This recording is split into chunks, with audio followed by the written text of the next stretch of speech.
Hey Lisa, so nice to connect with you. Hi, Shannon. Nice to connect with you. And you're joining me from Queensland, so thank you so much for taking time before your Friday night out. Thanks. So, I just wanted to speak to you about Creatrix and the experience that you've had with it so far. Mhm, Just because my aim is to just get the word out about what this is doing for ladies, mhm. how quick, safe, and effective it is, and just to really share women's stories so that people can actually relate to them and go, oh, maybe this is for me. Uh-huh. Um, so, yeah, how long ago were you introduced to Creatrix? Oh gosh, I probably was following them on Facebook for a couple of years. And then probably maybe even as long as 2 years ago, or at least a year and a half ago, I had a taster. So you could have like a little mini session as a taster, and that blew me away. But I still didn't kind of take that next step of having the sessions.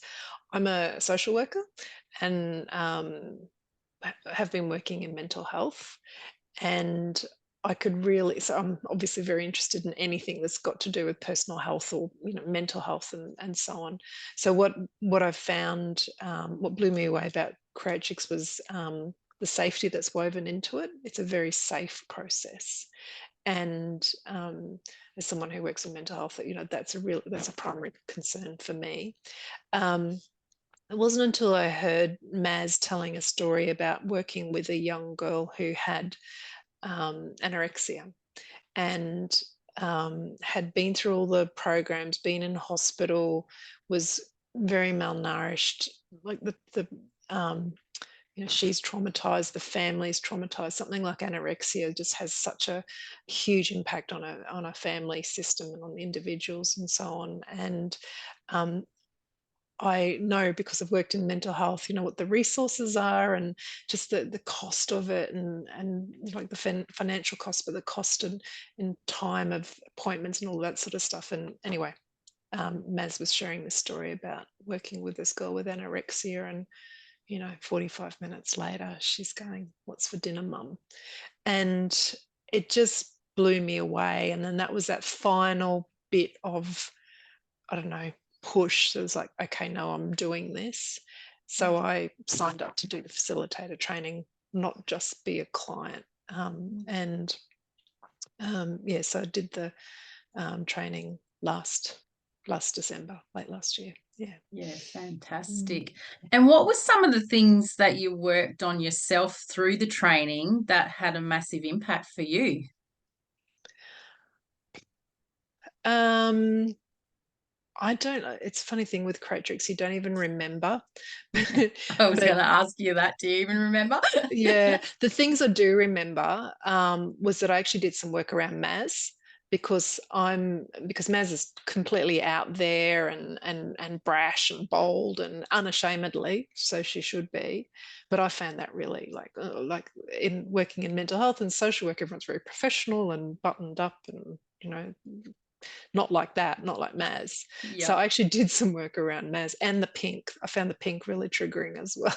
Ah. So I did some work on the pink. So I'm okay with the pink now, mostly. But I was list I record things on my phone, like messages to myself, notes, and all of that sort of stuff. And I was just going through them the other day, and I came across a recording that I had done in early January, and it was just a big brain dump while I was driving in the car for half an hour about um, I don't know, I feel emotional now even thinking about it. Oof, I wasn't expecting that. Hmm. Um, just like the pain that was there. It was Mm. just like, wow, I just don't even know who that person is. Like, I just couldn't relate to it. And I mean, I kind of could because I'm 56. So I've had a long, you know, been me for a long time, right?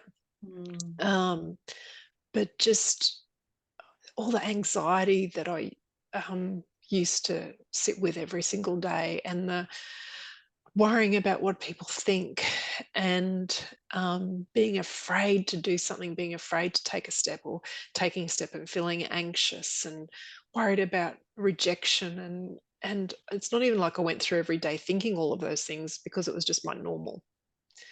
And so I sat and I listened to this recording, which was half an hour long, of just this great big brain dump, and it was very um, I want to say sobering. It's like I just couldn't believe that that's where I was December last year. And I've done a little bit more work this year, and just feeling so much like me for Mm. the first time in my life, if that makes sense, like my true self, without all the rubbish beliefs and the things that are heavy and held me back, holding me down. I feel liberated. Yeah, I feel really Mm. liberated. Mm. Wow. And in such a short space of time. Yeah, yeah. Yeah. And I've done, I'm kind of one of those people that I'm not the client, I go and do the training. So, but in the training, you obviously learn, and just have done so many courses, and did 3 years in holistic counselling and expressive therapies, which I loved, and I did grow. It was an amazing course, but nothing Mhm. like this. Nothing, Mm. nothing as targeted this, and nothing as painless as this. It's Yes. it's it's it's fun. It's enjoyable.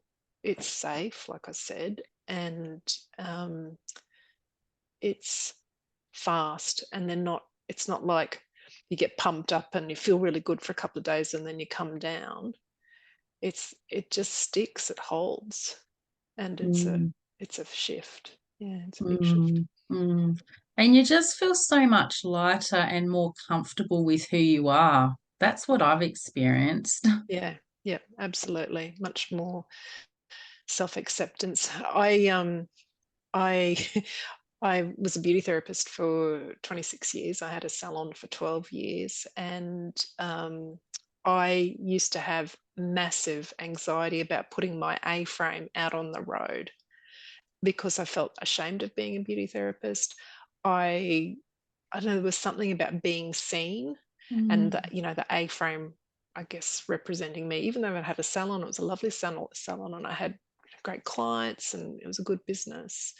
Um, there was something about putting that A-frame, that A-board out on the street, Yeah, that I yeah. found really challenging every single bloody day. Mm. And I know that, if I had to do that again now, there's no way that it would be an issue, because I don't have a problem with being seen or Yes. heard. Yeah. Yes. I I um and that actually, that one session that I had, it was probably 2 years ago, it made a big difference with my job, because I was a relatively new social worker, and I very quickly went from a graduate into a management position. And I Mm. think that's because I found my voice, and I was Yes. able to find my voice in a very calm way, and just Mhm. speak really clearly without kind of, you know, the emotion and all of that sort of stuff, all of the other stuff that can get things jumbled up and mixed up and make a bigger problem. Yeah. Yeah. Yeah. Yeah. And you're here having an interview now, so you clearly don't have any issues around being unheard or seen. No, no. And I think, like, I haven't actually talked about Creatrix a lot to my friends. I feel like, it's kind of this craft that I'm honing, and when I'm ready, I will then start, you know, sharing it and so on. But I know that my friends are noticing the difference in me, Mm. and it's a little bit of like, oh, I want some of what you've got. Mm. Um, and and I don't want that to sound arrogant or anything. It's No. it's not like that. It's just like, oh, you're looking well, you're doing well, and that's great. I think if anyone who knows me saw this, they'd be going, oh, that's what she's been doing. They're like, finally, we get answers. Yeah, yeah, yeah. Well, they may be seeing this a lot sooner than you think. Yeah. Look, I think I might have got off track, but I guess I, I wanted to say I think it's the best value in terms of personal development. And I know that the cost of it was something that I really balked at, and certainly the Mhm. cost of the training. Yep. Um, but it's when I think about all of the money that I've spent on other things that Mhm. have been slow or patchy or incomplete, there's that cost. But then there's the cost of the things that I haven't done in my life. That I'm 56 Yes. now, and I'm only now feeling like only now have the confidence to go and do the things that I have wanted to do for a really, really, Mhm. really long time. Yes. And how do you put a price on that? How do you Seriously, put a price on that? carrying around that lack of confidence for 56 years, And fears. Yeah. so many things that you would have stopped yourself from doing. I certainly have. I certainly did. Yeah. What's the price of that? Yeah. What is the cost of that? You can't put a price on it. Mm-mm, mm-mm. Yeah. Because we're not even allowing ourselves to experience the essence of life. No, and look, I know I'm probably someone that has always, pushed my own boundaries and so on. Um, but there's still so, like, I chose social work instead of counseling because it seemed more safe. So these sort of safe decisions. Yes. And Yes. I think I think I'm a good social worker, but I think that counseling would have been more my passion, and Mm-hmm. probably more appropriate for me, for lots of different reasons. But it's, it's like even your decision making, you think I was making a good decision for myself, um, but still from like a fear-based Mm, decision, you know, mm, mm. your social work's more accepted. I could get the Medicare rebate, and all of this sort of thing is, professional and da da da da da. Yeah. Yeah. So. Yeah. And I mm, hear you when you say that, Lisa, because I was in mining for such a long time. Now, two of my uh, unconscious beliefs were I'm not smart enough and I'm not good enough. Now, mm, I mean, how easy is it to just drive trucks for, 13 to 15 years when you have that story swimming around in your head? yeah. Yeah. Like you're in your comfort zone, you know it, you don't have to stretch yourself at all. Just Yep. kept me playing small, just kept me Yeah. playing so small, Yeah. even though I knew that I was here for bigger and better things. I just could not go for it Yeah. Yeah. because I didn't have the belief in myself or the confidence in myself. Yeah. Yeah. So, yeah, I totally resonate with what you're saying there, 100%. And, it was a great experience and it was, lots of fun. And I met some beautiful people doing it. If I had my time again, I probably would have, done it for a shorter period of time. But, Yeah. everything comes to us when it's supposed to. So, When it's, yeah. I have I'm just thinking about some of my women friends who have the seed of something in them that they want to do, an idea or a, a, a business or whatever it is, and hear them talking, all the doubts, self-doubt, um, the insecurity, the fear, the change, challenge, the being seen, what if it's a mistake, all of that. Um, and I know that those um, kind of like head conversations have been going on for years. And these are brilliant women, with great, great things in them, yeah. and just waiting to be birthed. And Mm. yeah, yeah.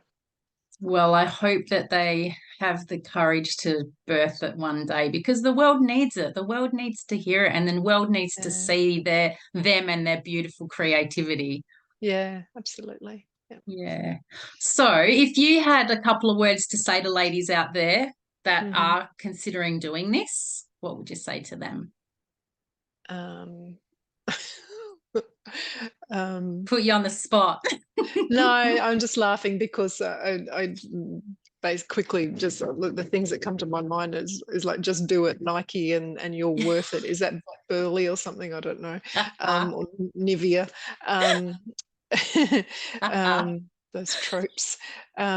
Look, I just think that if you feel like you have the seed of something bigger inside of you and you know that you're holding yourself back, stop it and do something for yourself. Invest in yourself, because when you invest in yourself, you are ultimately that ripple effect, the people around you is, you know, you just don't know what will come of that, what good things will come of that. Absolutely. So stop it. Stop it. And message us. Yeah. Oh, thank you so much for joining me, Lisa. I really Yeah. appreciate it. And you have an Yeah. amazing night out Yeah. tonight. Thank you. Thanks, Shannon. Thanks for the No, opportunity. you're welcome.